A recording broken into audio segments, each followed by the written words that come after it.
Hello friends, welcome to our channel.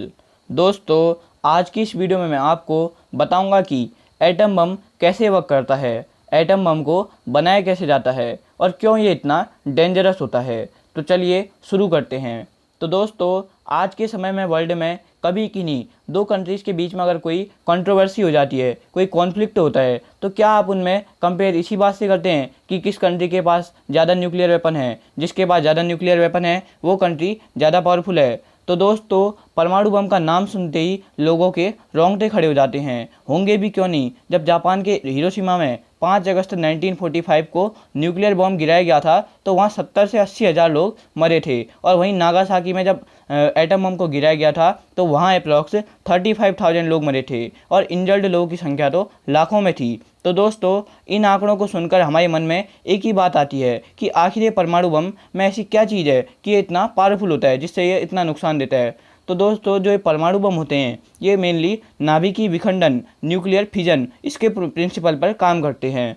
नाभिकीय विखंडन के बारे में जानने से पहले आपको पता होना चाहिए कि नाभिक क्या होता है। तो दोस्तों, कोई भी जो एलिमेंट होता है या पदार्थ होता है ये छोटे छोटे कणों से मिलकर बना होता है, जिन्हें हम एटम यानी परमाणु कहते हैं। और जो परमाणु होता है ये भी 3 छोटे छोटे आवेशों से मिलकर बना होता है। और वो आवेश होते हैं इलेक्ट्रॉन, प्रोटॉन और न्यूट्रॉन। तो जो ये इलेक्ट्रॉन होते हैं ये एटम में सबसे बाहर वाले ऑर्बिट में होते हैं, यानी जो सबसे बाहर वाला कक्षक होता है याला, इसमें हमारे इलेक्ट्रॉन होते हैं। और जो इलेक्ट्रॉन होते हैं इन पर नेगेटिव चार्ज होता है यानी ऋणावेश होता है। और बीच में यानी सेंटर में प्रोटॉन और न्यूट्रॉन होते हैं। प्रोटॉन पॉजिटिव होते हैं और न्यूट्रॉन न्यूट्रल होते हैं यानी उदासीन होते हैं। और इसी न्यूट्रॉन और प्रोटॉन को जॉइंट रूप से न्यूक्लियस यानी नाभिक कहते हैं। तो दोस्तों, जब किसी एलिमेंट के नाभिक में हम न्यूट्रॉनों की बॉम्बिंग करते हैं, बमबारी करते हैं, तो वो भारी नाभिक छोटे छोटे नाभिकों में टूट जाता है। तो इसी प्रोसेस को हम न्यूक्लियर फिजन कहते हैं। इस प्रोसेस में भारी नाभिकों जैसे यूरेनियम, प्लूटोनियम या थोरियम इन न्यूट्रॉनों पर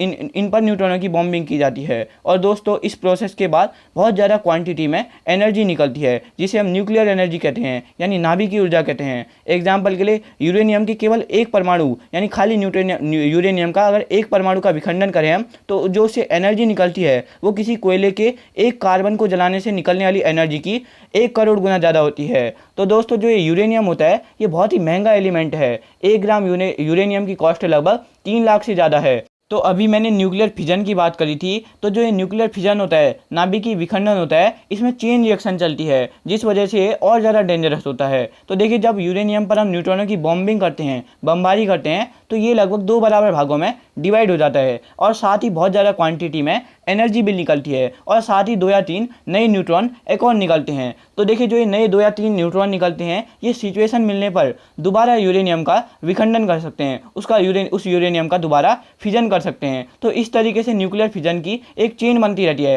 यानी आगे को भी न्यूक्लियर फिजन होते रहेगा जब तक कि पूरा यूरेनियम खत्म न हो जाए। तो इसी को हम चेन रिएक्शन कहते हैं। और जो चेन रिएक्शन होती है ये भी 2 टाइप की होती है। एक तो होती है कंट्रोल्ड चेन रिएक्शन यानी नियंत्रित श्रृंखला अभिक्रिया, और दूसरी होती है अनकंट्रोल्ड चेन रिएक्शन यानी अनियंत्रित श्रृंखला अभिक्रिया। और जो एटम बम होता है, हमारा परमाणु बम होता है, इसमें भी अनकंट्रोल्ड चेन रिएक्शन चलती है। तो देखिए, जो ये कंट्रोल्ड चेन रिएक्शन होती है इसमें क्या होता है कि कृत्रिम उपायों से ऐसा नियंत्रण कराया जाता है कि जिससे विखंडन के बाद जो न्यूट्रॉन निकलते हैं, 2 या 3 न्यूट्रॉन निकलते हैं, उसमें से केवल एक ही न्यूट्रॉन आगे बढ़ पाए, जिससे क्या होता है कि जो विखंडन होता है उसकी जो दर होती है, रेट होता है, वो नियत हो जाता है। और इस रिएक्शन का यूज जो होता है वो न्यूक्लियर रिएक्टर यानी परमाणु भट्टियों में किया जाता है। और वहीं अनकंट्रोल्ड चेन रिएक्शन में क्या होता है कि जब विखंडन होता है और उसके बाद जो 2 या 3 नए न्यूट्रॉन निकलते हैं, तो ये जो न्यूट्रॉन होते हैं ये दोबारा यूरेनियम से टकराकर विखंडन कर देते हैं, फिर उसका फिजन कर देते हैं। और ये प्रोसेस तब तक चलती है जब तक कि यूरेनियम के सभी परमाणु खत्म ना हो जाएं।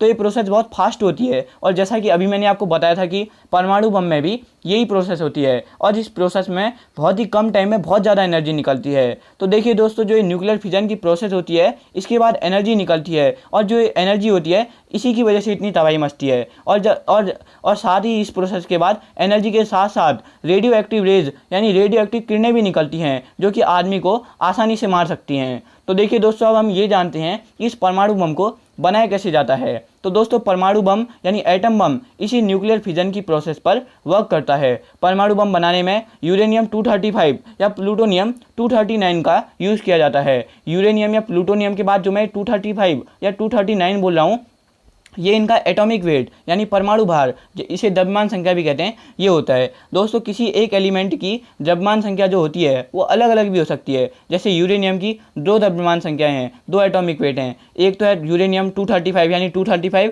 और दूसरी है 238।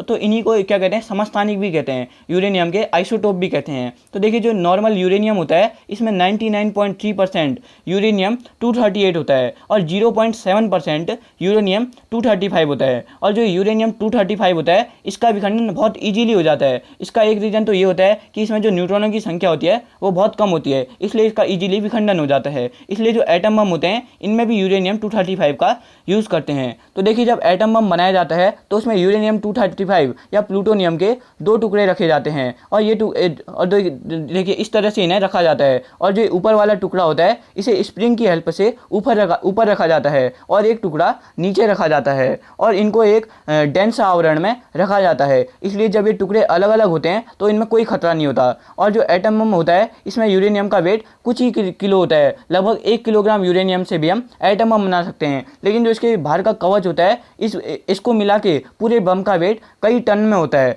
तो देखिए आप समझ सकते हैं कि इसका भार, इस कवर का भार, इस बॉडी का भार कितना होता होगा, इसलिए इतना मजबूत होता है। तो देखिए जब बम को फोड़ना होता है तो इसके लिए इसमें कुछ विस्फोटक रखा जाता है, जैसे मेनली TNT यानी ट्राई नाइट्रोटॉल्यूइन का यूज इसमें किया जाता है और पहले इसी विस्फोटक को विस्फोट किया जाता है। और जैसे इसमें विस्फोट होता है उससे यूरेनियम के जो टुकड़े होते हैं ये आपस में मिल जाते हैं। अब देखिए न्यूक्लियर फिजन के लिए तो न्यूट्रॉन भी चाहिए, तो हमारे एटमॉस्फेयर में भी न्यूट्रॉन होते हैं। शायद आपको पता ना हो लेकिन हर 1 सेकंड में हमारी बॉडी में हम एटमॉस्फेयर से लगभग 1000 न्यूट्रॉन जाते हैं हमारी बॉडी में 1 सेकंड में। तो इन्हीं न्यूट्रॉनों से यूरेनियम की टक्कर की वजह से न्यूक्लियर फिजन की जो अनकंट्रोल्ड चेन रिएक्शन होती है वो शुरू हो जाती है और कुछ ही सेकंड में बहुत ज़्यादा क्वांटिटी में एनर्जी निकलती है। और देखिए जब ये फटता है तो लाखों केल्विन का ताप उत्पन्न होता है और 2.5 kg तक का की जो डिस्टेंस होती है उसमें लकड़ी जलकर राख हो जाती है। और 1 किलोमीटर तक के डिस्टेंस में जितने भी मकान होते हैं, आदमी होते हैं वो मर जाते हैं। साथ ही विस्फोट के बाद